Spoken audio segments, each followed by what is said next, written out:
Do you know? I think that's another apartment building. You think? He came for a permit for another one. Well, it's just such a small It- square. I thought that that's what they were doing until they just left that small square.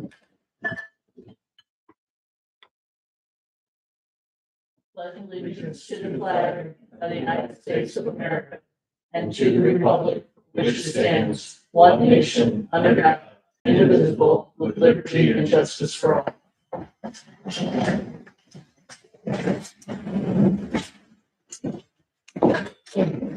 Roll call. Jean Delaney.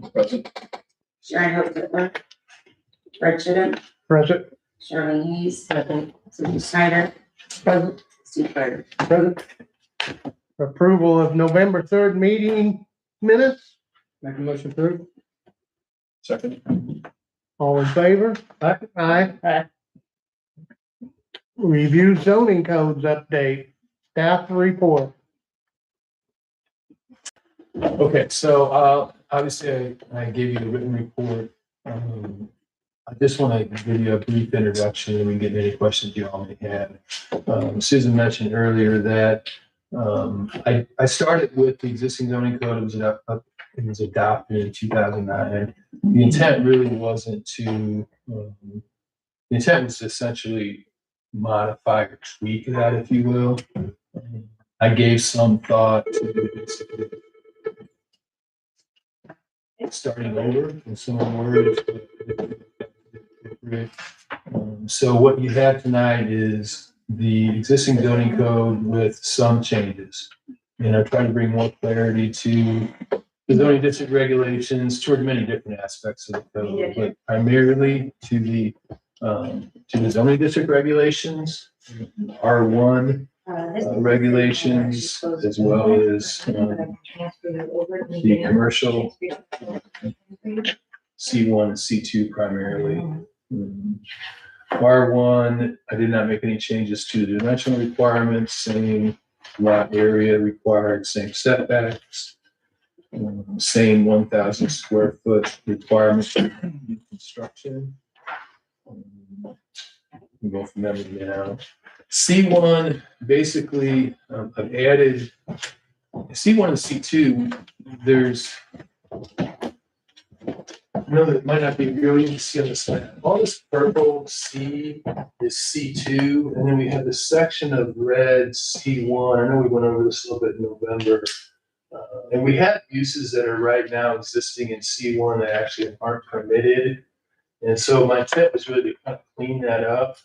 I did get a comment after the November meeting from a citizen who was concerned about uses along this section of Beechwood. And so I did put an exclusion in there that you can't, there's only certain uses that are allowed in that section of Beechwood.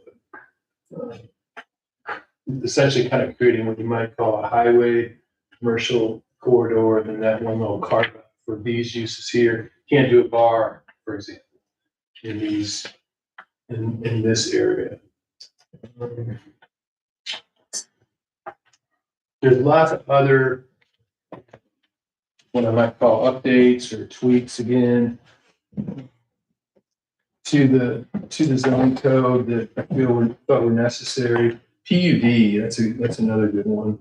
Planned unit development. PUDs are rather common in today's zoning practices. They give the developer an opportunity to design their development within certain kind of parameters. We have a PUD provision within our code right now. I'm proposing essentially a new one, which would again do the same thing I just said. Developers could kind of design a new development under, they'd have to essentially adhere to the existing zoning district regulations, but they get kind of mix and match within the property. The example I gave you in my report was if you could put 30 single family units in under the standard zoning district regulations in R1, under PUD, for that exact same property, you could not put more than 30 units in. I use a tiny home example.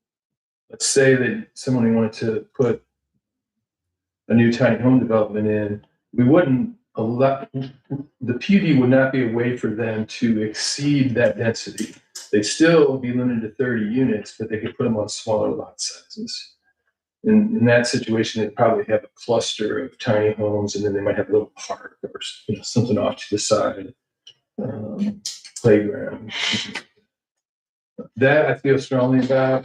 I would never want to see a PUD provision as a way for a developer to kind of circumvent the overall zoning district guidelines. Lakefront commercial zoning, I really didn't change those provisions hardly at all. We have some sections of lakefront, and those will remain, and they'll, once the new zoning code gets adopted, all that existing would be considered grandfathered, even non-conforming if it wasn't conforming with the new regs. But any new lakefront development almost certainly would use a PUD. I thought in here somewhere, and we're jumping around, but I thought you pretty much eliminated the use of tiny homes, and that is exactly what PUD is for, isn't it? Is to build that kind of. Mm-hmm. Yes. Now we're allowing 700 square feet for an apartment, but we're not allowing a tiny home subdivision. Why would that be? We would allow it under a PUD. Right. That would be a whole new rezoning. You have to come through planning and zoning and ultimately to the board. Tiny homes as an individual use would be prohibited according to these regulations. Okay, so it was R1 that you didn't allow them. Really in any residential zone. Right. Because our zoning is stacked, so whatever is allowed in R1 is also allowed in R2, number 3, and right. Vice versa. So you could have a tiny home plan development. We just don't have it in the regs at all. Mm-hmm. Yeah, correct. There's no provision of the zoning district regulations that would provide for that, other than the PUD. See, like in my opinion, that big hunk of land up there that's going to end up being probably toy boxes. Why wouldn't somebody be able to put a tiny home subdivision there? They just need a rezoning. Yeah. I should have mentioned this earlier. When we went through the comprehensive plan process, we posed the housing question to the public in general. And there was a lot of skepticism about multifamily apartment housing. Tiny homes, I mean, it wasn't a big topic of discussion, but I didn't, myself at least, I didn't get the feeling that there was a lot of appetite for that people were like, yeah, bring them on. So the way I drafted this is basically say they're not allowed unless you get a rezoning. Well, and I think people don't understand what kind of communities they could get with that. And, they're doing it all over Springfield. There's several of them. And the whole purpose is very inexpensive housing. So I could see that maybe that would could happen here, whether it will, who knows. And also in manufactured homes, you limited it to 880 square feet. Why? Are you talking about R4? R4, manufactured home parks. Yeah, I made no changes. I don't think it. Well, it says the minimum size of any residential dwelling unit in R4 shall be 880 square feet. Why is that? That, as I recall, was it's in the existing regulations. We only have one section on R4. It's basically the Oak Ridge trailer park. Well, I should say this is. I know it's hard to see this, but then this acreage here is actually zoned R4. So manufactured home parks were mobile home parks before. Well, don't you think in the spirit of trying to keep out little cabins and stuff, that we should maybe raise that to 1,000? Because what manufactured home is gonna be 880 Sure. square feet? I mean, anybody comments? I don't have any comments I about mean, if you give an inch and they'll take a mile, if we're gonna have that in the codes, The city's been telling them for years that they can't bring new, mobile homes.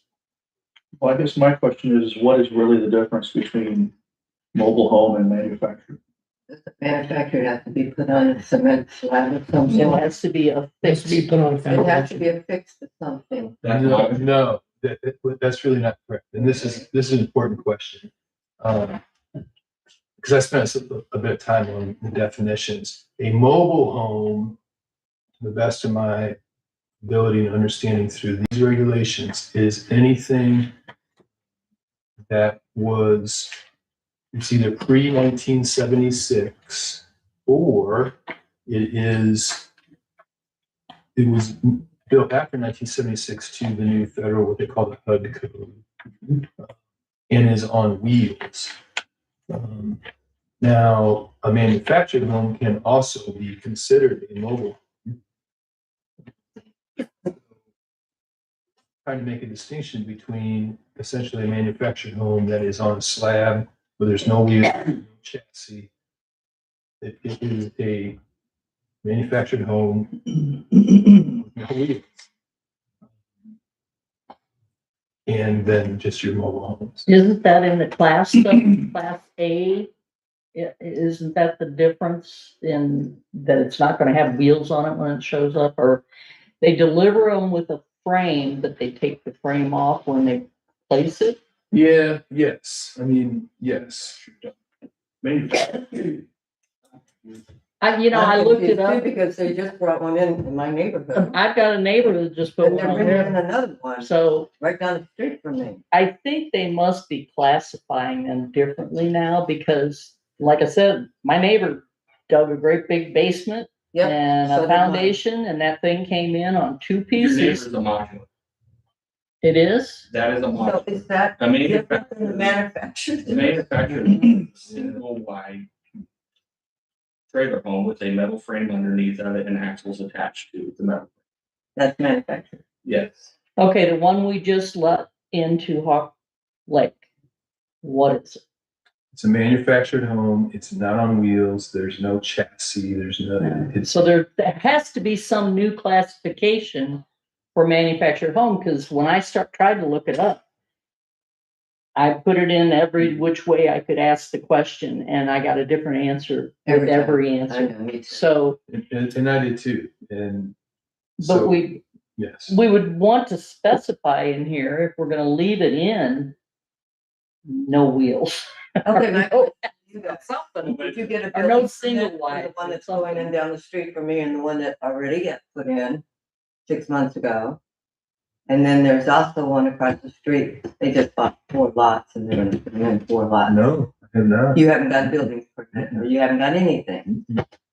Interesting. Did they put it on a foundation? One went in a basement, this new one. No, they're not building, well, they are just a square foundation. So it's gonna Huh? be laid on. You just, just a footing and it'd be dirt, crawl space. Mhm.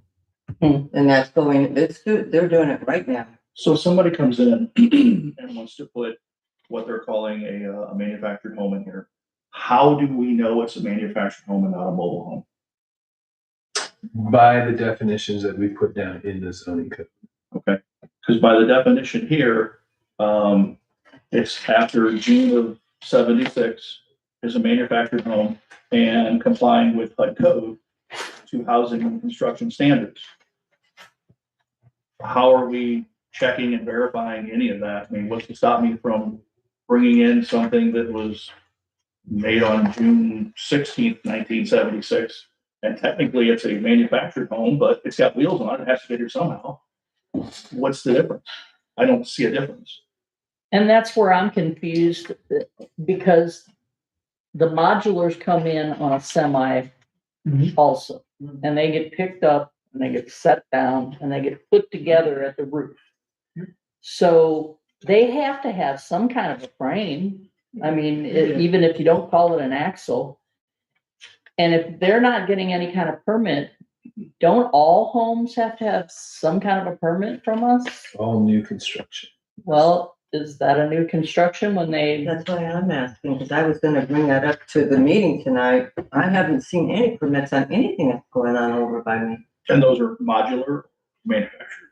I don't know, because. Well, Like it's they're manufactured. bringing them in? Yeah, you can tell modular because they come in on a flatbed and they don't have wheels and they get craned into place and built in sections. Right. If it's, Well, this is just, these got put together. They got dropped off, well, craned together on 2 flatbeds, okay, brought it in. So they could be modulars. I don't know. But the wanted to problem with find that it. is why wouldn't they have come in here and asked for a permit? Well, they tore the existing house down 3 weeks ago. And now they're bringing in a new manufactured home, or whatever we want to call and if we can't even sit here and say, this is how I know for sure it's not a mobile home. How are we supposed to tell people you can or can't have that?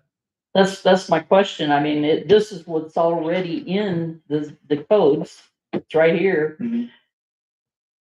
We probably need to update it with better description of some kind, if we're not gonna allow it.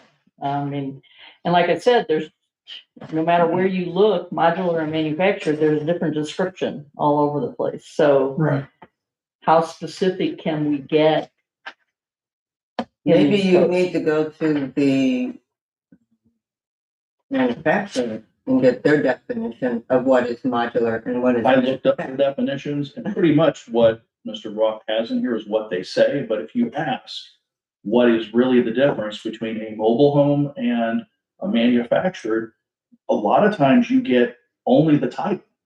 And if it was manufactured before or after June of 76, that's really it. What about going to the insurance companies, because I know that they're sticklers about insuring certain classifications. Banks are even larger. Hmm? Banks are even more. Yes, banks, the loaning, they will only loan on certain things, so Well, maybe those are the 2 that we need to go to get what they have as their definition. And it depends on what the walls are built of too. I mean, are they stick built? Are they metal? Well, when they went into the HUD conforming codes, they had minimum R factors, Right. minimum wall sizes, Like a fire trailer, stops. like a mobile home. Well, they don't look like mobile homes, because I've been in them and they do not Yeah. look like mobile homes. If they put them together in pieces like you're saying with a crane, it probably wasn't mobile. Right. Yeah, it's probably modular. So, Yeah. and I guess. another Most generally, concern that if it's a manufactured home, they're gonna bring it in on axles and a frame, and it's gonna be shoved into place, and they'll just take the axles out from underneath it. I guess another concern I have with that is that so right now we do have some mobile homes in the city. You can't currently replace a mobile home with a mobile home. Correct. But can I replace it with something I'm gonna call a manufactured home? That was built in July of 1976? Yeah, that's a great question. And that occurred to me after this one out. And I think we need to, in my opinion, we should prohibit that. It wouldn't be the intent. If you have existing mobiles in place and then someone wants to put a new manufactured in that spot, it's a tough question, honestly. I think the mobile park homeowners would probably have quite a bit to say about that. Yeah, I was gonna say, that would be the difference too. It was my understanding that the city amended the ordinance for that years ago. And for years, we've been telling the mobile home park owner that if you move one out, one cannot be moved in. A mobile home. Manufactured home, anything that they have down there. In manufactured homes other than a Class A manufactured, which is the 20-foot wide, double wide, so to speak, fixed on a permanent So foundation. you think we have an ordinance that says that? I was always told by the last city clerk and city attorney that there was an amended ordinance that did not allow for them to be replaced, that if they were going to replace In other them. words, if you own They a had- mobile home park in this city and one burns down or one moves out, He'll never get lot. You'll never recoup your money. No, You would put in a class A manufactured home on a foundation at that point. And I have a feeling it has something to do with the insurance companies and the banks. I think I really do. Well, I think we should be more specific in here because in our definitions, we have modular and manufactured home definitions. But in our codes, all we have is manufactured home park. And that says you can't put one in less than 5 acres. So that's totally a different situation than just somebody having a mobile home burned down and dragging in something new. So I think we really need to have a specific, and I don't know what it would be coded somewhere in R1, I would think. Yeah, so I mean, it's gonna be residential. let me go back to an earlier question from Mr. Delaney. The way that I would intend to enforce this whole issue is in the actual R1 single family residential district regulations. And it's on page 5. Section. And underneath those regs, it says permitted use, single family dwellings to include site-built homes and prefabricated homes, including modular manufactured container and or other factory-built home. All home construction must be permanently affixed to a permanent foundation. Yeah, okay, so then. So that is the standard, as I see it, for new construction in R1 zones. And I realize the definition should, I want to make this abundantly clear as possible. But if I had a permanent application today, well, I have to go by this. But if I had a permanent application under this code, I would enforce it just in the letter. I would say, yes, you can have it manufactured, but it must be permanently affixed to a permanent foundation. And I tell them, no wheels, no chassis, that all has to go. On another note, has the village ever done for something like this? It's a pretty big document, a workshop where we could sit and discuss this and have the public involved and. For the zoning code? Well, I mean, this is a pretty big project, and I look at something like this as being like a document that's a legacy document. The things that we put in here are things that decisions we made on, and they're going to be 20, 30, 40-year decisions.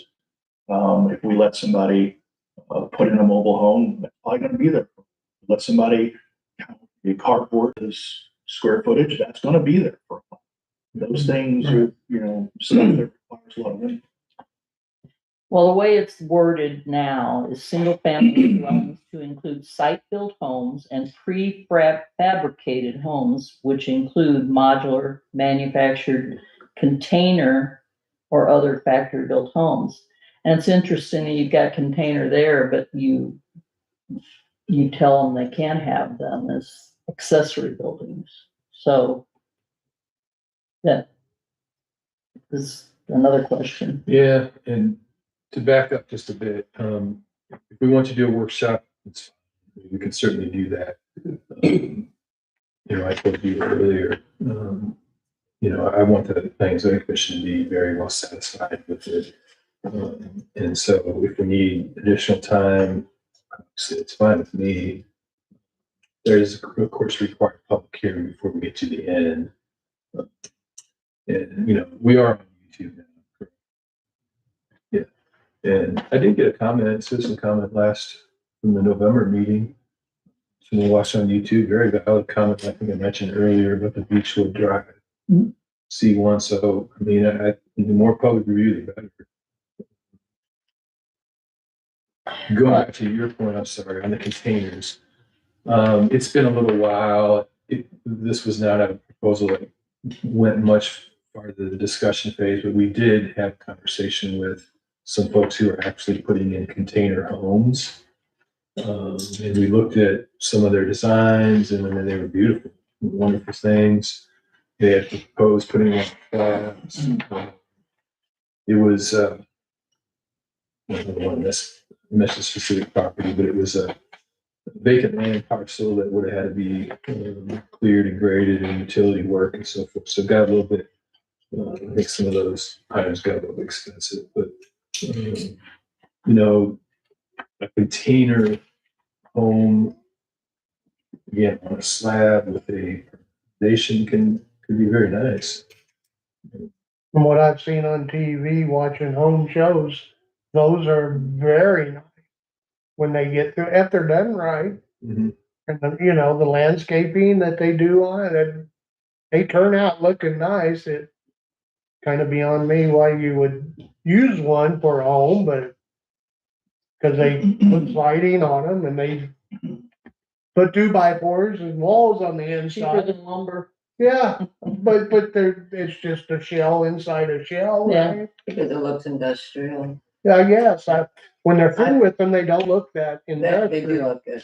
Oh, I think 15 or 20 years ago when it started, you could get a container for a pretty cheap price. Right. It was right. popular, and you could get 4 of them, 5 and 6 of them, put them together and have a pretty nice home. And And they're that's, like a Solid $100, steel. yeah. yeah, they're not cheap anymore. So it's not the same as it used to be. And that's definitely not gonna burn down. Well, there is some fire issues with it. But The Egress is a very, very big problem. You get a fire in a certain area and there's people back in there, you're not getting in. Well, if we wanted to do that, I don't think we would have to do it with every single thing in the zoning. But a workshop would probably be good for at least residential. Well, we could take the And- entire document if it's been prepared and have the workshop and discuss the whole thing and just go page by page, item by item. Nobody has a problem. We can just mark it off and move on. And we could probably get through it in several hours, but we could have public input too, and it would give us more time than just a regular I agree. couple of That's a meetings. good idea. I mean, like I said, this is stuff that's going to affect people who live here for a long time. Correct. You know, unless we're planning on redoing this in 5 years. Well, and part of the reason we've had some of the issues we've had was because this was done in 2009. Yeah. And, things change. This place used to be a lot of little cabins, so people just assume they can still have little cabins. And if you are trying to make your city look aesthetically well, you don't want little cabins all over the place. So, I mean, that's part of the reason we're updating this, so. Well, which is another issue that we have is that we, as you've said, you want affordable housing. Mhm. How do you get affordable housing without it being, A smaller home. well, or mobile homes or, just shacks, basically. I mean, how do you do that? We got to find the in-between somewhere.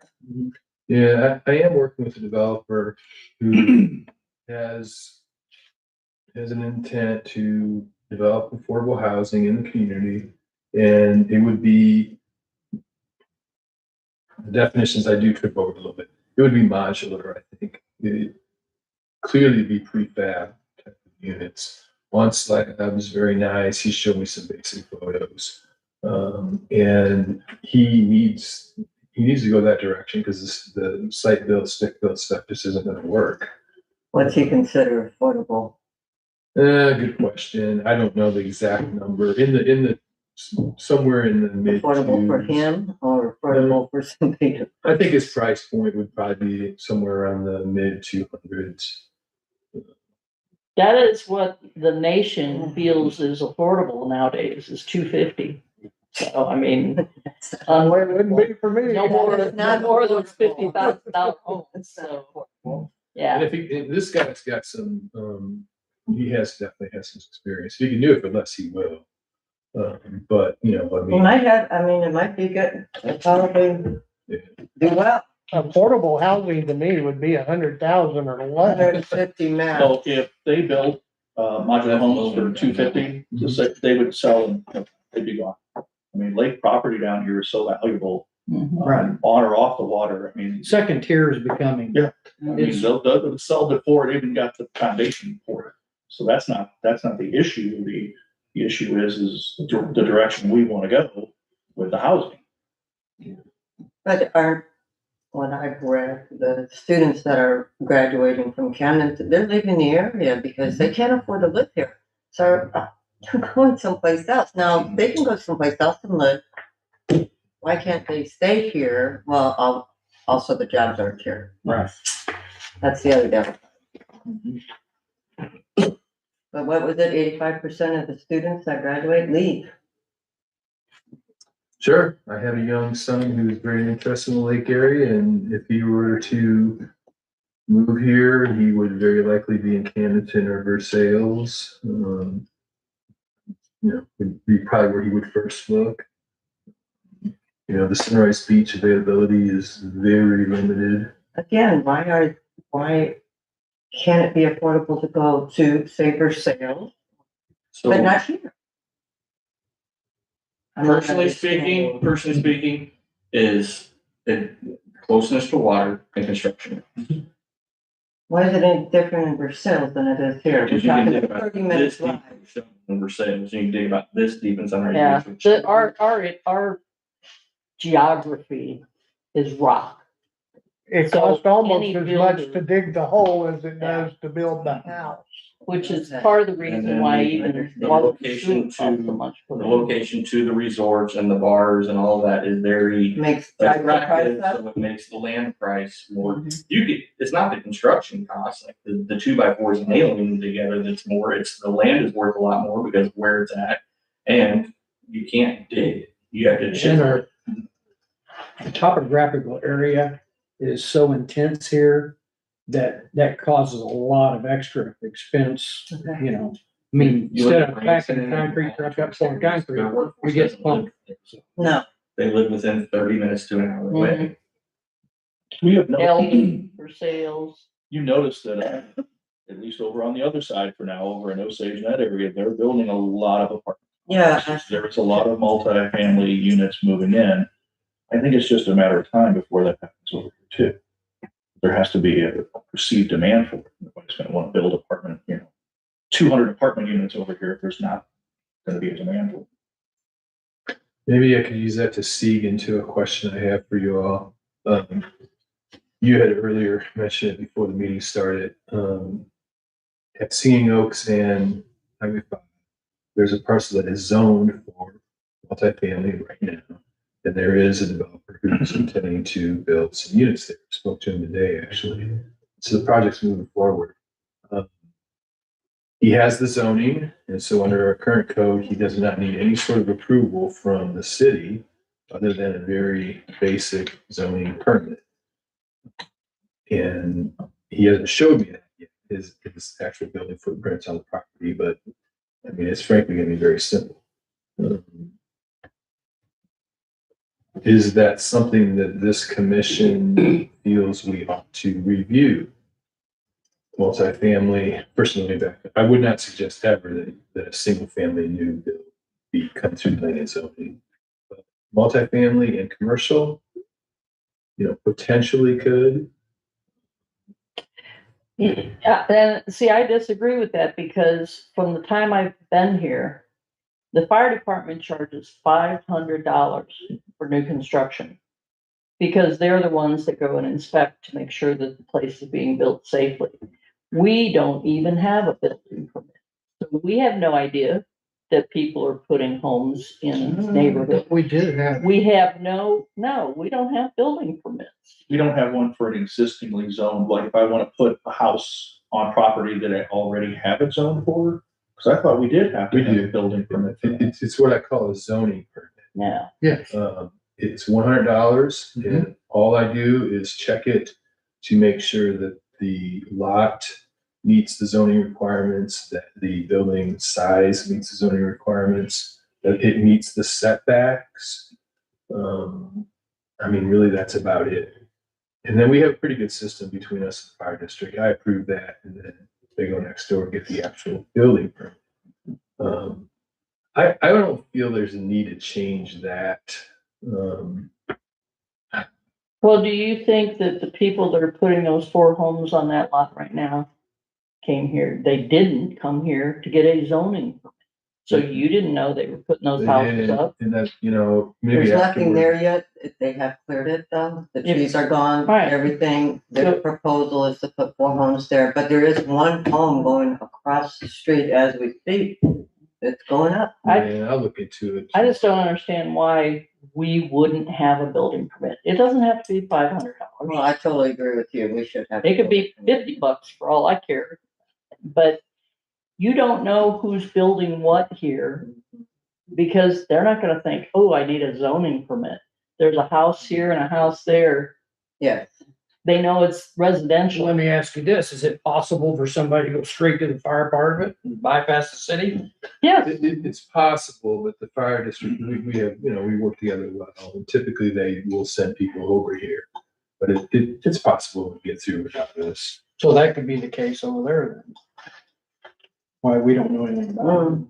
I haven't seen Well, any. I feel that we should know about every building that's going up. I in do Sunrise too. Beach. And I've that's gonna always lead to thought, my first question I had of the night.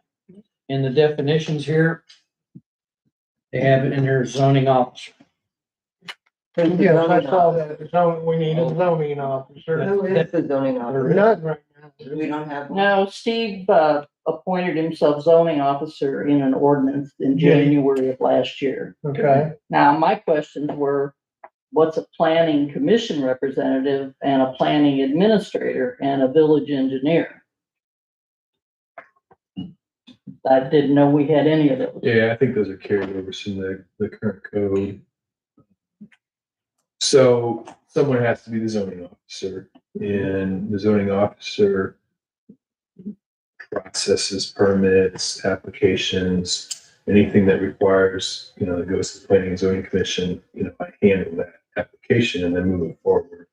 Under the current code, I have the authority to approve those permits for the new construction. Right.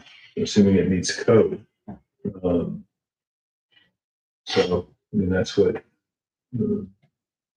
that is. Yeah, I think we should have some type of, you can call it permit, whatever you want to call it, that requires you to at least notify us, even if it's zoned for that already, that you're gonna build a home and at least present some type of prints, so we know what you're building. Nothing else, even if they did bypass us and go to the fire department, there should be some way to set that up so they don't approve something without our knowledge of it being done. Yeah, no, of course. Like I said, it doesn't have to be a moneymaker. I mean, frankly, that's not my point of doing it. My point of doing it is letting them know if they are in the city limits of Sunrise Beach, we do care about what they're gonna put on their plot or whatever. Correct. See, this is why I was recommending a workshop, because we're 35 minutes into it, and we haven't really gotten anywhere. There's a lot to discuss. There's a lot. Well, it is a big undertaking and it is gonna last maybe not 20 years, but at least 10 You years. don't know. That's just it. But But it doesn't matter, even if any decision that's made as a result of this document could affect anyone who lives in Sunrise Beach for 20, 30, 40 years. Yep. To me, that's a big deal. Yeah. Where were you saying that development was gonna be on 5? You talking about they were gonna build, you had a builder that approached you about building something? Development? Are you talking about the apartment? Yeah. Where was Yeah, that? that's right down here, Oh, that's across on- from the bank, Oak Star. Okay, all right, He's where those already, apartments are right now. yes. Okay, if you turn there and go down the road Mhm. towards the, maintenance shed, Mhm. in behind that Okay. apartment complex is where he's gonna put the new one. How many units? So 15 with phase 1, I think, Okay, and then under the zoning code, he can build up to 30, I believe. and he has not submitted a permit request or? Yes, no, we've been in discussions over the utilities, and it's kind of a long story behind it, but he's had the sewer reviewed by the engineer. The sewer should be sufficient to serve this development, and so we're getting close to the ultimately there be an agreement between him and the city over the utilities, how those utilities would be assessed. Mhm. That agreement. But it's not, that agreement is not necessarily, it wouldn't be what I consider a building. So, I've had mixed feelings about it. You know, I think I've shared with some of you. uh, There's been certain things that I've permitted that met our code. I mean, they did meet our code, but I had, you know, some kind of mixed feelings about the character of the development and, you know, whether or not it was going to be, you know, good use of that land.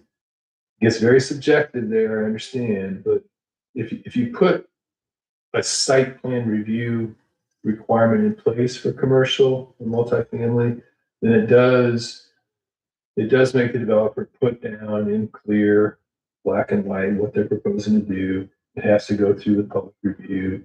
Everybody gets a chance to understand exactly what's happening. I don't mind telling you, it takes a little bit of burden on staff because, you know, I'm not charged with making those decisions. You know, I basically say, well, you know, I think it'll work, but you got to go through the board. And there's a certain level of development I think needs to go through you guys. Well, and I do agree with that. I agree that no one person should be making decisions that are gonna affect the entire city. And, you know, we have had some issues come up like that. And also, the permit thing, I think it would make us more aware of what's going on. And there are some places in here where it says, and I can't remember the exact wording, but it said something about if it's already an area that's a commercial, you know, that it doesn't have to have public review. I think everything should have public review because our public is small, but they are aware. And if we have anything happen that it's not been through a review, it looks bad on the board. Especially commercial or large R2, R3, like if you're in multifamily units, I think stuff like that should Well, definitely. I do have a question I wanted to ask real quick. In the way you've written this up, how are we using square footage to know that a property is compliant with square footage? Like I want to build a place. I want to submit you plans. What makes it 1,000 square feet? So my attempt at that is through the definition for minimum building footprint. Okay. And it's in the definitions, and minimum building footprint is defined as, that's what it says, minimum building footprint. Is it building- ground level? you talking about total floor area? No, I'm not. I'm talking about minimum building footprint. It's on page 12 of the zoning code update draft for review. Isn't that the part where it talks about measurement of the outside walls? I think so. The minimum size of the structure measures the exterior walls of the ground floor. Porches, decks, carport, garages, and accessory structures shall not be included unless fully enclosed and integral to the dwelling. I know it's been a sticking point, in the past, and, you know, I've had conversations with somebody on this. In my opinion, 1,000 square foot is the standard, and it needs to be limited to just, again, what I consider the footprint, the foundation, and that foundation should be 1,000 square feet. Right. You add a porch or deck, I mean, it gets a little bit of a gray area interpretation, but I would not include that. Unless it was, as it's written here, integral to the dwelling. And I'm happy to, you know, I want this to be something that you guys are satisfied with. So however we adjust that is fine, but. And also, does it mean that they can put 4 posts up, not actually concrete pad? Because when you're saying footprint, if I put a post here, here, here, and here, and it measures 1,000 square feet, is that considered the footprint? Under this definition, I think yes. Yeah, because we're not in Florida, but the lanais that they build, you can sleep in them. You're not gonna sleep on a porch or a carport. So, I mean, that is, to It me, could be easily defined as living space. If it was totally walled in, but you know, just having the roof over it does not You make it get a an living. appraisal on your home, they don't count your two attached two-car garage as living space. Right, Right. They don't account as a deck as your living space. right. They only account actual square Yeah, footage. I'm sorry to interrupt, but inhabitable was a word used in the kind of early draft, saying Right. inhabitable space, but that would then exclude your garages, right? So if you've got a house that's Yeah. integral, that's all enclosed under roof, and it's 1,000 square and it has a garage, I think that would meet it itself. Now, you can do it however which way you want to do it. But, Yeah, that's what it is. Well, and you didn't include houses or barn dominiums or any of that in here, and that is something that's happening. So your garage and your house is all in one building. Now, I've never seen anybody build one less than 1,000 square feet, but you know, take for instance, the toy boxes. When they build a unit that has a place where you can pull your RV in, and then they got an apartment upstairs. I mean, so I think that we should have a better clarity on those also, and I think they should be included because it is a thing. yeah, and I agree. I think, single family dwelling is the requirement in R1. It has to be a single family dwelling. The way I've interpreted it in the past with these houses, because we've had some, we've permitted them, where, we've required it. You've got to have a dwelling within the building. Mhm. And there's one that we just did, it's off Camden Pass. I mean, there's dwelling space within the building, but it's basically a big garage. So, yeah, I mean, we can define that. I think make it clear that, we're not accepting, it's how I feel, but we're not accepting garages placed in R1 zones. It's got to be a zone. Right. We agree on that, I think, right? Yeah, I mean, I can clean that up. I was asking square footage because on page 20, there's a definition of total square footage, and it's very simple. It says the measurement of the amount of floor space within a structure. But it doesn't really tell you what floor space is.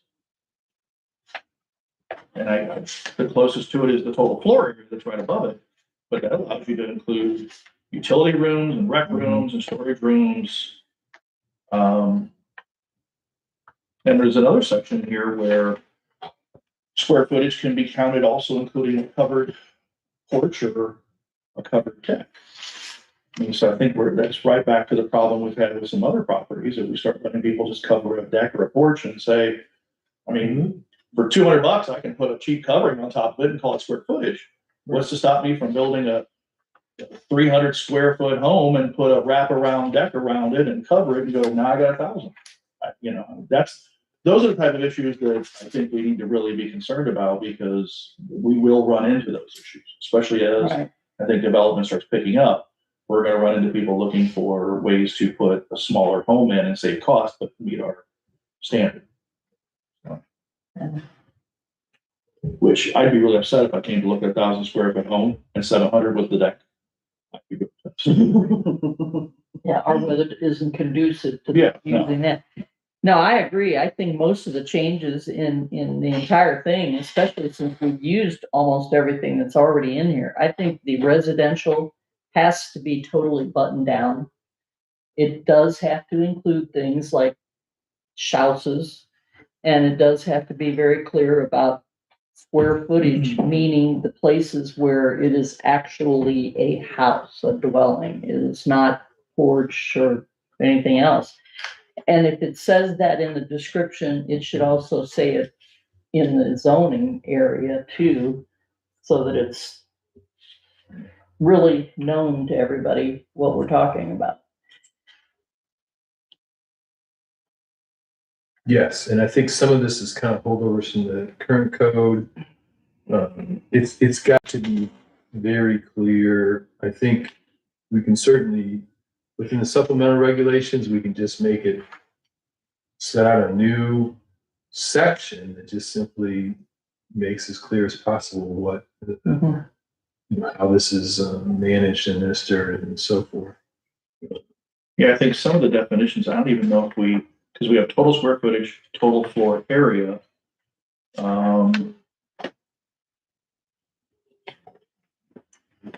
Minimum building footprint. And then there's still, I think, another one in here somewhere. That's the parking. Total floor, Building minimum. coverage. A lot of them, to me, it gives a gray area where it's like, what are we really going by? What does it come back to? Yeah, no, I understand. I think carrying over a lot of these definitions does lead to some confusion. And if there's one area where maybe we could have just threw out the old or the new, it would probably be in the definitions. So.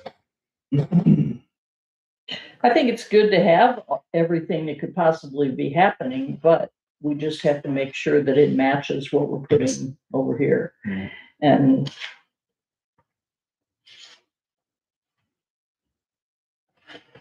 Any of the stuff that you put in here, is this things that you got from other cities or? I use a lot of different sources. I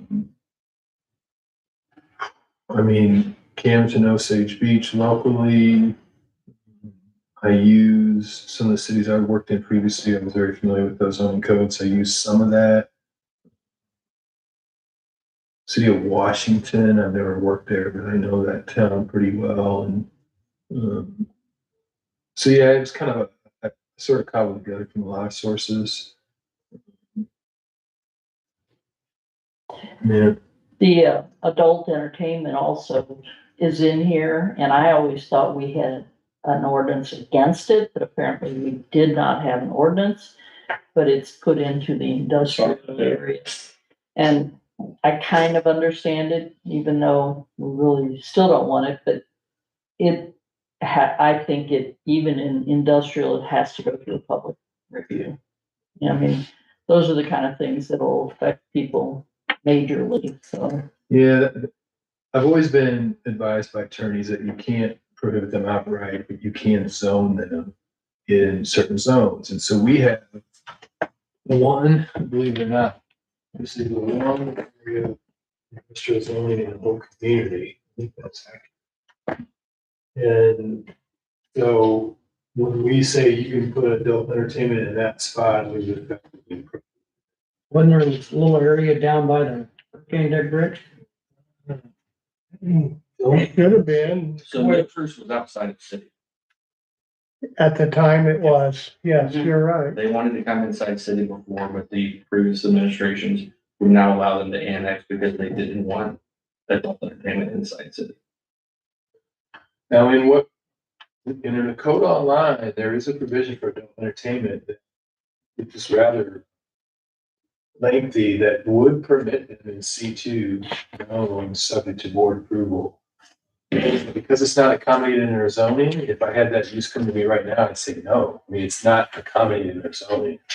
So, you know, I don't think it's a use that we want to see in the community, and if we want to essentially prohibit it, that's the way I've always been told you can do it, to zone it, essentially zone it. That's what I tried to do here. If nothing else, a public meeting on it will definitely make it clear that it's not one of those for sure. Yeah, and you know, I think, you know, we have them in other parts of the lake. But, you know, I've certainly had feedback, not just from board members, but from the general public saying, no, that's not any use we want here. So it's No, I wouldn't think so. With the comprehensive plan, they said, let's keep it homeless. Yeah. I know we're running up on an hour. Let me pose just a couple quick ones to you. Single family housing in commercial zones. Right now, our zoning code essentially prohibits that. And the new draft would allow that, as long as it's existing as of today. If there's single family in a commercial zone, it can continue and it can be renovated and used as residential. I've had that question come to me a couple different times, and you know, I've told people honestly, that in most situations, I've said no. But in my opinion, at least, it seems a little restrictive. I mean, you have existing single family that you're essentially prohibiting in the commercial zones. And the basis for it is we want commercial to be commercial. I get that. But I think it's also somewhat punitive if you have an existing single family use that you're basically saying, no, you can't renovate, you can't fix it up, can't reuse it. So this code does allow that, just so you know. Allows you to rebuild or renovate or whatever. Renovate. Not rebuild. And for vacant land and commercial, no, you can't put single family in. This is only for existing single family. So in other words, Beechwood, which is half, commercial and half residential, if someone bought a building that was a business, they could turn it into a residential home? Or are you talking about the other way around? I would say no to that. But they could if it take had a been- house and turn it into a business. They can do that. All I'm trying to do is bring some clarity to how we're treating existing single family. Right. And I think that you ought to be able to renovate that, upgrade it, use it as single family. The zoning code right now, I would interpret this to say no to that. You can't do that. And I'm thinking about places that have been vacant and, people come to me and say, well, if I buy that, can I keep using it as a house? I told them no. It needs to be under the whole theory of nonconformity. Once it's no longer used as a house, then your non-conforming status goes away. If that makes any sense. I know it gets kind of technical. So does it being vacant and not having been lived in a while change? I mean, it makes it so they can't go back to using it as a house? Is that what you're saying? Yes. Like there's a lot of properties here like that. Yeah. That people haven't lived in for a long time and they're gonna come back and go, hey, I just inherited this, so I'm gonna. Absolutely. So you were saying no, they can't? In commercial zones. Right. Mhm. Because there's a couple on Beechwood that are like that. They've been vacant for a long time. And so you're saying that if somebody wants to rehab that house, they can't. It's got to go commercial. Under a strict interpretation of the zoning code, correct. Yes. Okay. I mean, I feel like if the house is already there, I understand that we may have made it commercial, but we didn't rezone that property. Right. It's still commercial. Well, I mean, it's still residential. And it's not illegal to live in a commercial building as long as there's a business there, because it states that if you are the owner of the business, you can live there. So I don't understand why somebody wouldn't want to be able to turn it into a house only. Yeah, I mean, I think, and I've only been in 2 other communities, but in both of those, the intent was we want to use commercial property for commercial uses. If you have existing single family and that use lapses and it's no longer single family, it can't be renovated. It needs to be essentially used for commercial. And I get that. But here, What's the possibility of just changing the zoning to residential at that point? yeah, I mean, that requires a rezoning. There's a process to that. I mean, we could do it that way. I'd rather permit the single family uses as long as they're existing as the time of the code adoption. So what's the time frame for this vacant home, residential home? I think it might say 6 months if I'm going from memory. I think it does say 6 months. Well, we're in a vacation. The houses go vacant for 6 months. You can't, that doesn't make any sense. So if it's a commercial district right now, there's a house there, no one's lived there. They want to come back and live in it again. Currently, it says no. Right. Hmm. Very strict interpretation, would say. Yes. And I So you're get, taking their house away from them. I'm trying to say I don't want to do that. No, that is, Just makes us look bad. absolutely, you can't do that. that your idea to get around it then would be to not rezone, but just to give them like a conditional use. No, just permit it through the zoning code. Okay. Yeah, Well, and that's, see, part of that is that whole idea that Beechwood is mixed. I mean, it sounds like you're trying to eminent domain the property. yeah, I can't see that we would say, no, you can't live there.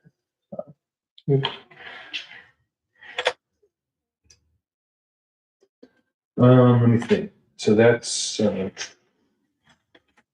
let me go back to my notes real quick, sorry. In the current code, for R1, do we currently allow communications towers?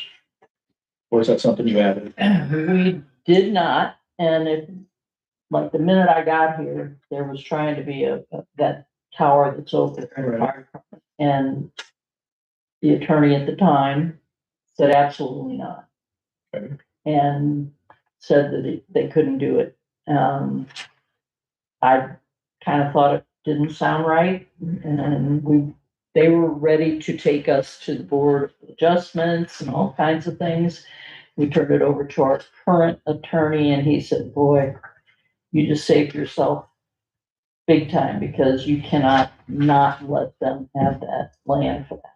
So, Even in a dedicated residential area? well, it's not, it Well, wasn't. no, but you got it in R1 as, You know how Conditional people use. can be paid to Conditional. have a tower in their, on their property?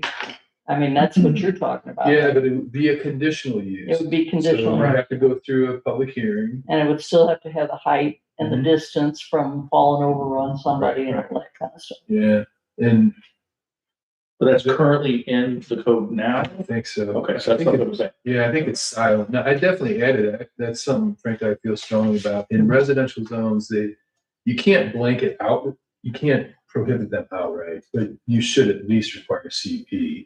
Because there could be situations where the communications tower could be a real blight on the neighborhood, frankly. So that was the intent there.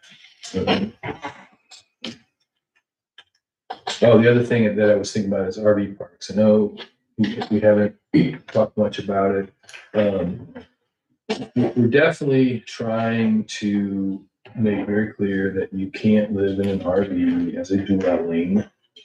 I know we had some discussion about this before. If you have an RV on your property and you happen to stay in it for a weekend, it certainly would be my intent to try to prohibit that, right? But living there as a dwelling for some extended period of time, no. You know, the R1 zones are for homes and permanent residences. So I am making an effort through the zoning code here to make that distinction. When it comes to RV parks in general, the way this draft is written is it's all about temporary uses. We do have some concerns, chief of police shares them, about permanent living within our existing RV parks. Including tent camping. Yes, I agree. We should not permit that. And so we don't necessarily dwell on it, but, I think if we want to make it real clear, the best way to do it is through supplemental regulations, where you can make a certain provision that just relates to RV parks, what the standard is for this. Well, you don't really have that in this part. You talk about, you just have it over here in the definitions. Yeah, what you have tonight really doesn't address it real thoroughly. Yeah, because this doesn't really say much at all. Somewhere in here, commercial zoning, you talk about RV parks on Highway 5. And I'm thinking, do we want RV parks on our main highway? I mean, They require CUP in every district. even storage sheds, I don't think should be on Highway 5. Yeah, that's another one I have as a CUP requirement. I mean, to me, we're trying to get businesses to come here. And That's the only way you're gonna get the students to stay here when they get out of school. I just, when we were going to permit the RV park over by our water tower too. We specifically said he had to have a barrier all the way around it of trees. That he couldn't cut down the trees that were highway frontage, because we didn't want RVs sitting right on the highway.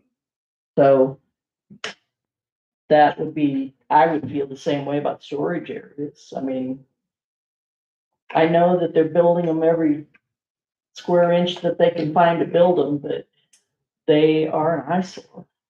It's like the new cardinal trees. That's the way people make money now, And, we can't do anything about the one up the street, but that's gonna end up being storage sheds. It's gonna be an eyesore. I think requiring a CUP is reasonable.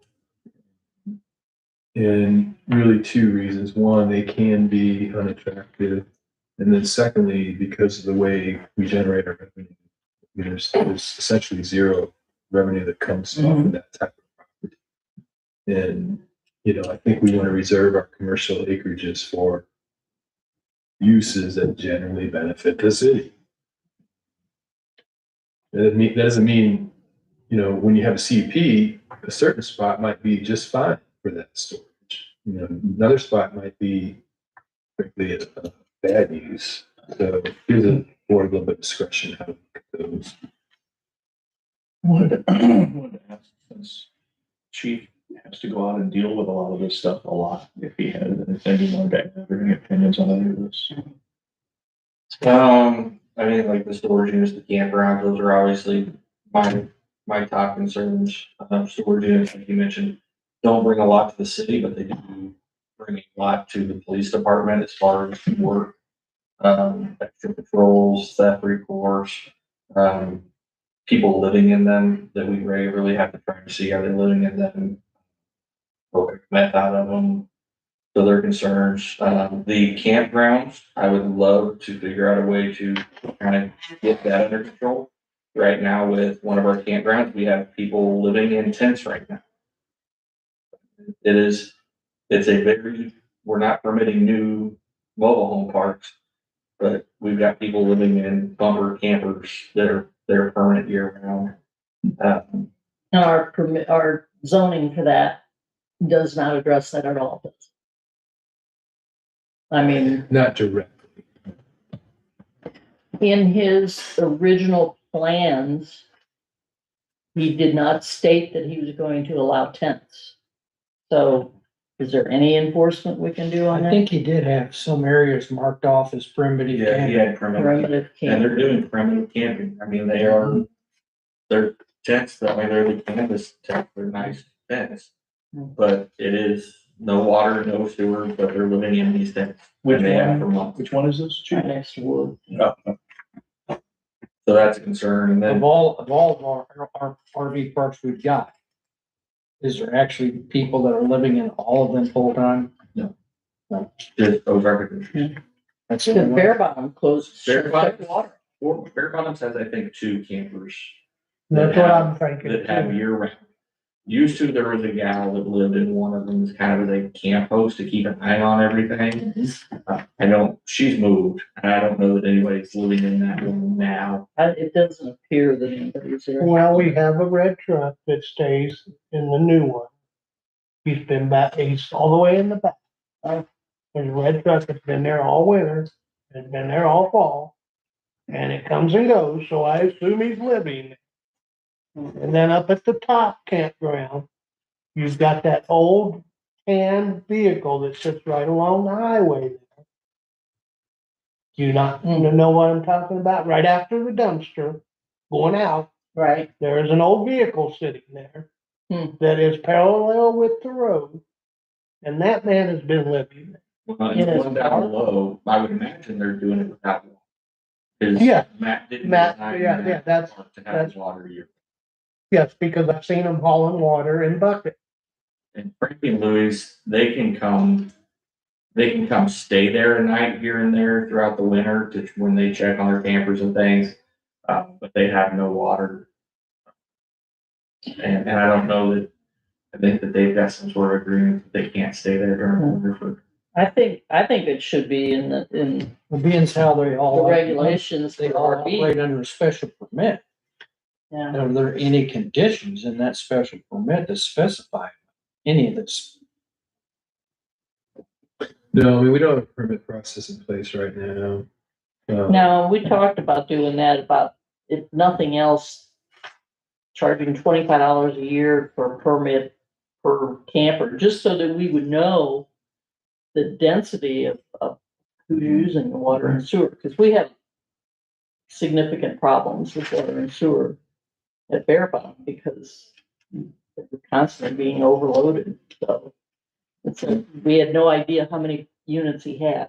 And seems to me like we should have a little idea of how many units they can pile into a place like We that. had talked one time too about, you know, the Frankie Lake thing, it's like $100 long-term camping permit that they would put on the end of the camper every year, because I can tell you that during the spring and summer, Frankie and Louie's takes up half of my department's time, almost, with additional patrols, because there's so many roads and so many campers. It's basically a city of drunk people 10 feet from each other.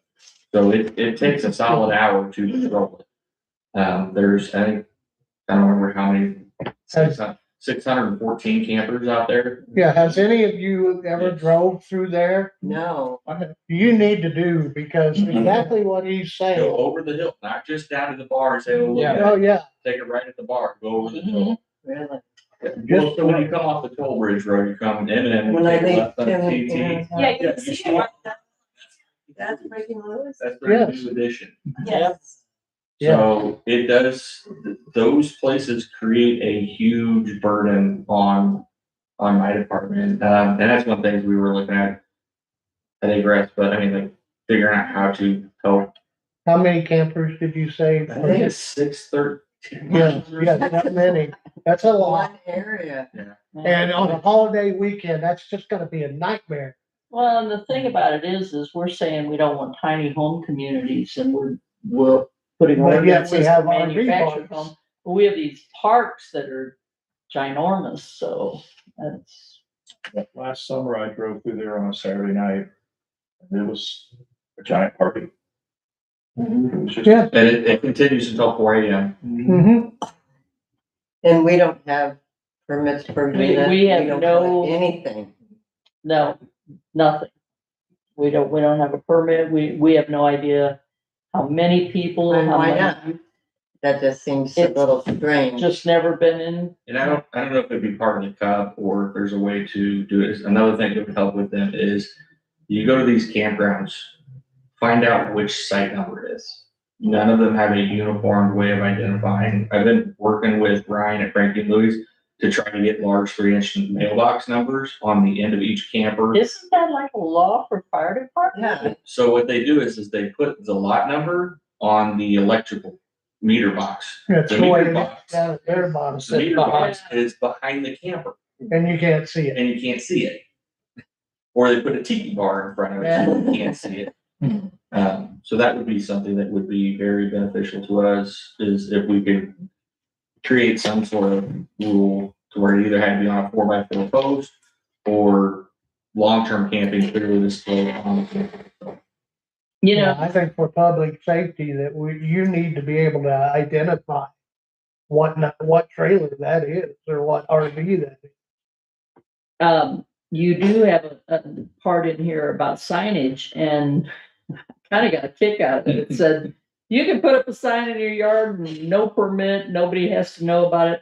I don't know if we should do that. No, I don't Because feel what that- happens if the neighbor doesn't like the neighbor? exactly. They You can know, put anything they want on a sign right in the front yard. I think we need to like. I can give you an example of that. I can give you an example. Yeah, I didn't like that at all. I think you're gonna have to do something different with the signs. We can't just say, hey, yeah, anybody can put up a sign anywhere they want. I think that would lead I'm to happy to some- look into that. I am. Please don't take this the wrong way, but I can tell you that the Supreme Court has issued some rulings in the recent years. It goes back 5 to 10 years now. You can't regulate content, period. You just can't. The best you can do is size and number. Size of would sites. help. And, we could put something like that in Can't be place. larger than the 2x2. Yes. But, regulating signage is a tricky thing. Well, realtor signs are regulated. They can't put them on the easements. They can't, or they're not supposed to. They're not supposed to put them in front of stop signs and stuff like that. So Isn't they're building regulated. signs also regulated? Well, Signage is regulated. yeah, signage is regulated on federal highways especially. Yeah, So yes, and maybe we can't tell them you can't put screw you neighbor, but we can say it can't be bigger than what a realtor sign would be. no, and that's fair. We can do something like that. It would at least give us some authority to, if we had a sign that was clearly too big or a nuisance, right? Then it would give us authority to do something about it. Right. But yeah, political signs on state right of ways, the state regulates that, not the city. Political signs on city right of ways, I tell you straight up, I want no part of it. As far as the You city, shouldn't have to deal with it. I think it's okay to put a political Sure. sign. and because you're splitting hairs over it. Right of ways, private, no. That's what I made. I don't consider We need political some signage regulation. vulgar. I'm looking to keep vulgar comments off of signs, like you said, screw you neighbor. I've seen it. Yeah. I just think size would cut down a lot on that. I think a message like that would already be addressed by our criminal codes anyway. That could be. Would it? Yeah. That's probably falling under disorderly. You could probably deal with that, but like you said, when you start dealing with content or any city that has strict sign regulations, there people do not like that. They're very upset. Especially with business. Osage Beach just finished a big battle with the bull. Yeah. The bull, yeah. Especially when you come up businesses. I don't think residential people care that much about, because they don't really put a lot of signs out. When you start trying to regulate what commercial can put out, that's when they start getting that. Yeah, and I agree. I think, I've taken my share of sign calls, and when I tell them it's not regulated, people say, thank you. That's, I don't know anything in our commercial areas that would be a problem. I'm not receiving anything.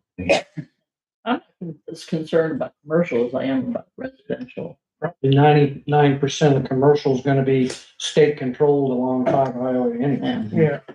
I mean, and I did hear a comment about apparently somebody built a little bus stop for their kids right on the edge of Beechwood, by Advantage Marina, and apparently it was brought up at the last, planning and zoning meeting, maybe in November. Except that little shack. Yeah. And, So their kids could sit in it if there's inclement weather. that's what it's for, and, I was told, please don't let them take that down, because that's where our kids sit and I had not heard it, but apparently it happened at one of the meetings, so, I don't see any issue with it. It looks like a little box with a door on it. Yes, I was told by a citizen at that meeting to go look at it. Mhm. He specifically wanted me to go look at it. I went by there and I'm like, I don't see a problem with it, but he did have a problem with it. I think most of his concern was what's happening further back with the piles of Trash. trash and building materials. Okay. But he said, oh, it just had a short It is door and When it he looked. brought up that accessory structure, it was still it wasn't really finished. It still was half unsided pallets essentially, and it did look really bad for a while, but he put the metal around. But yeah, it was in progress, and when it's in progress, I don't think we should wait to the end of the process to say, oh, you can't, that looks terrible. Well, and, who's gonna say no to the kids standing out? Well, the window? that's what, that's my thing, it's for bad weather, that's why. Yeah. So, anyway, just as a final note, the village pays attention to everything, so we Yeah. have to keep that in mind when we're doing these things. So, I'd like to And- make a motion what, that we, no. that we have that meeting, We have a workshop, get us a time and date designated so that we can move forward. Yes, I would like to have a workshop, I would say. because I would like to understand the whole process here. That's a lot for me to take in and to understand, you know, and well, maybe like I not said, I every read it, single but you thing. guys seem way more prepared than I am. Well, I read it like 5 times, so I compared it to the old stuff and so I did put a lot of time into it. But I think for the meeting, what it should have is maybe a good outline of the most important things, the residential zoning, the commercial zoning, maybe some of the definitions, Right. and have it prepared in a way that we don't go off Yeah, the reservation. Well, we could literally just take what, were you gonna make changes to it based on any conversation we had tonight or anything? Yeah. We could just go off whatever, the entire document and just go through it. Yeah. Just at a time, Beginning. page one, Work through it. that's how you make sure you don't Yeah. skip or miss Are you anything. talking about just the The- regulations? the or are you whole talking thing. about- Okay, Yeah, the whole thing. Yeah. Why, I mean, if we're gonna do it, might as well do it all the way. I agree, 100%. and would that be a meeting, at a 5 o'clock time at the Realtor's office or something? Location, I'm fine with that location. I don't know. If we're Somebody gonna do just it for a needs to- couple of hours, we might wanna start a little earlier than Yeah. 5 if we really can. I'd be okay with that if you Yeah. think the public would be able to, Would people you aren't go looking 4 o'clock then, or would you want more earlier than that? 4 to 6. I would say, what can we start it a little earlier for us and get through some of the preliminary stuff like the definitions and so on.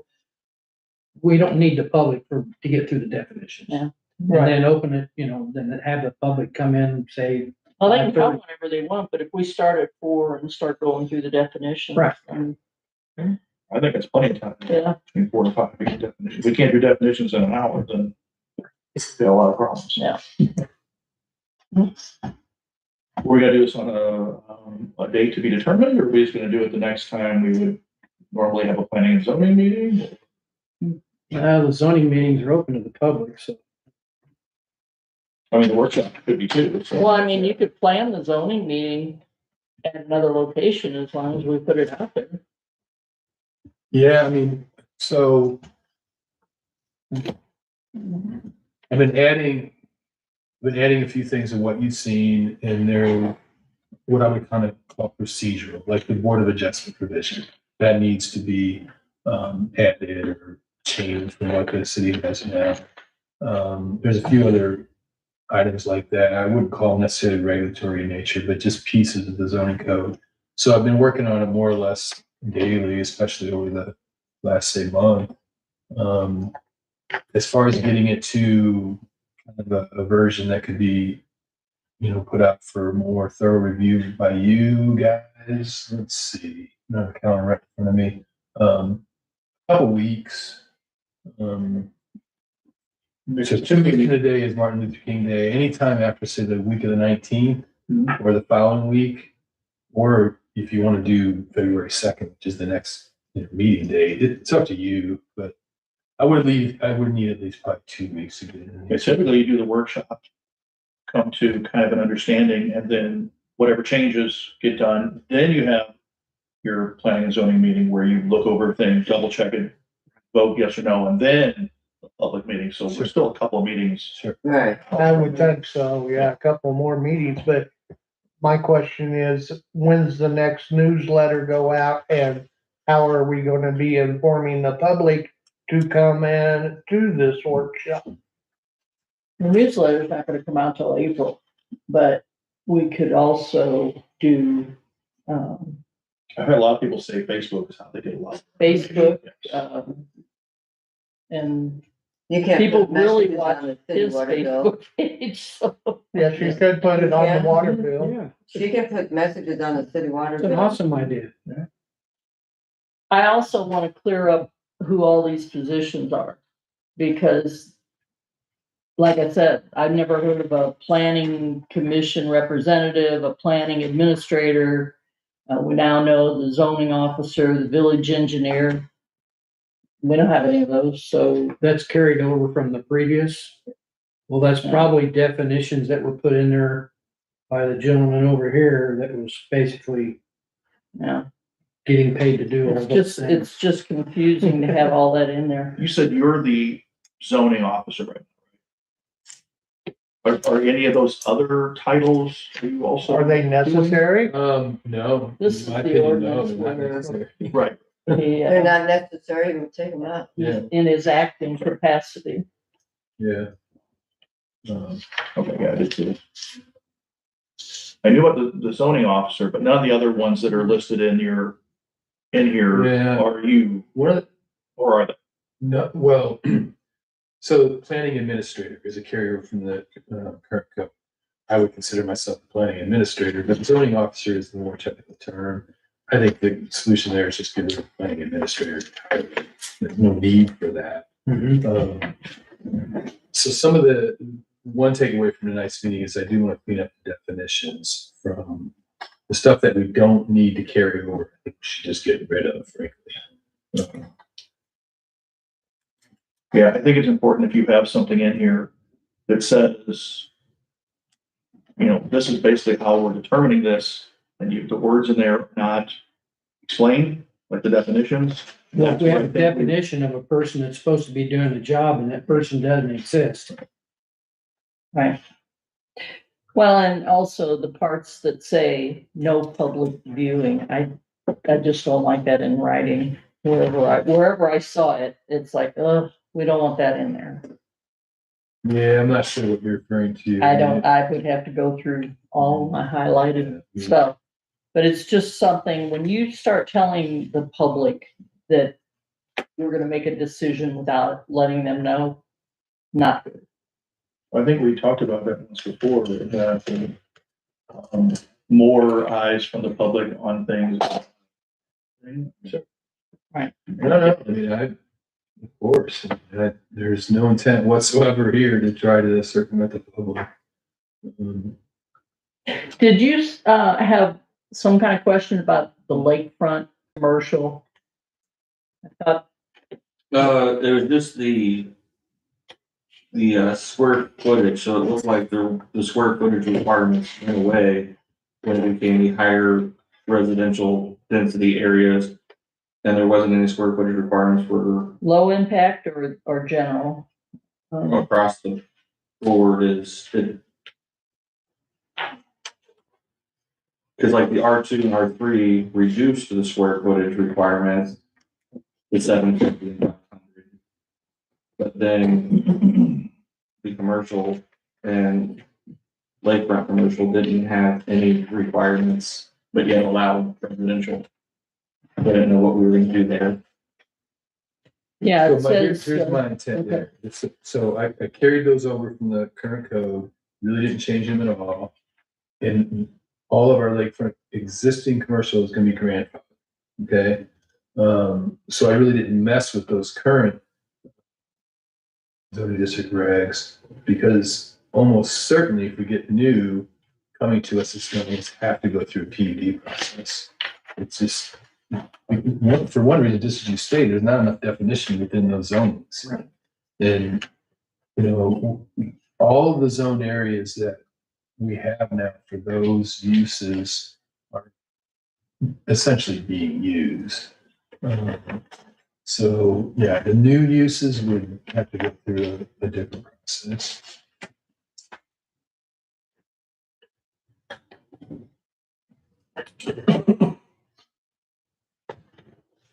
So back on the meeting, are we gonna try to do the week of the 26th for a public meeting? That's kind of quick. The week of the 26th of this Of month. January?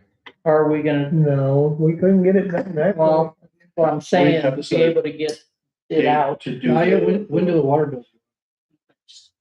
21st? I mean, we can always just do the workshop on February 2nd, like, instead of the planning and zoning meeting. Okay, And then, have it be a public, Yeah, And, because you're gonna have to amend this anyway. right, that way he gets time to make changes. It's already a meeting that people generally know about. We would just be changing the time, starting at 4, but that's kind of for us to go over say, definitions. say open to the public between 4 and 6 or something like that on your water bills or something. And that's the 2nd of February. Everybody gonna be available for that meeting? Shouldn't be a problem with me.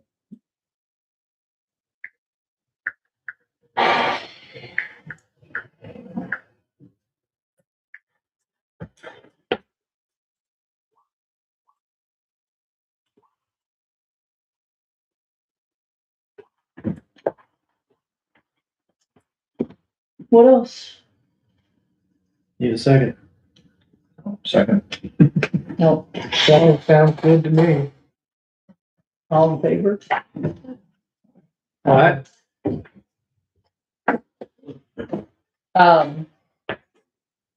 I'll try to make a list of the things that we kind of talked about. And so you can put some kind of an outline together for that meeting. And anybody have any input? Give it to the zoning officer. Yeah, I mean, anytime, you guys know this, anytime, come by, talk, I'm happy to talk about it. I enjoy discussions about budget, and then I do enjoy the planning and zoning. It can get a little technical, weedy at times, but I appreciate your attention to it, and I want to make sure it's been thoroughly vetted, right? So. I'm gonna contact a couple banks tomorrow and insurance companies and get their definition on, Manufacturing I versus. really because think I know we it have to do depends on that. them. Whether they'll insure it, whether they'll Yeah. loan on it, I mean, we should go by that, I just don't wanna leave anything out that could possibly keep us from getting any kind of affordable housing. Right, I mean, we can't just say, I mean, I understand mobile homes are outdated, right, but modular and manufactured, Yeah, I you think we have to have a really good right, I mean, and definition. they're nice homes, don't get me wrong, they are, just because they're not built by I lived in. Yeah, we were talking about container homes, but have any of you seen the other types of homes they have that like unfold and you know, Right, correct.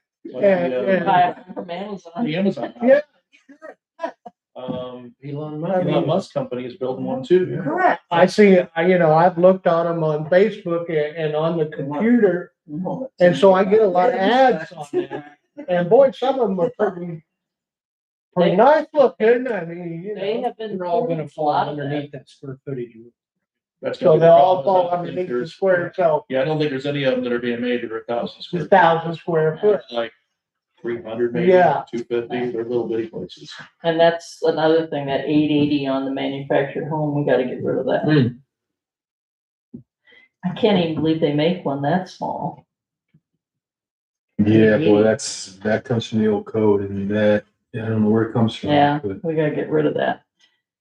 Stick to the 1,000 When it gets, livable when it gets space. in the mobile home area, I mean, there's a whole bunch of definitions in there. I mean, you got park models, you got travel model, I mean, there's a whole wide scope. And see, I see that as a growing industry because of the cost of lumber and all that. I think that those built inside a plant somewhere and sent out, and, they're even doing that with concrete, for God's sakes, Yes, that's pretty interesting to watch them, Throw up 4 walls. on yeah, concrete. 3D print a home out of concrete, that's pretty interesting to watch. Did you end the meeting? I can, Oh, you did? Okay. I haven't, but I can.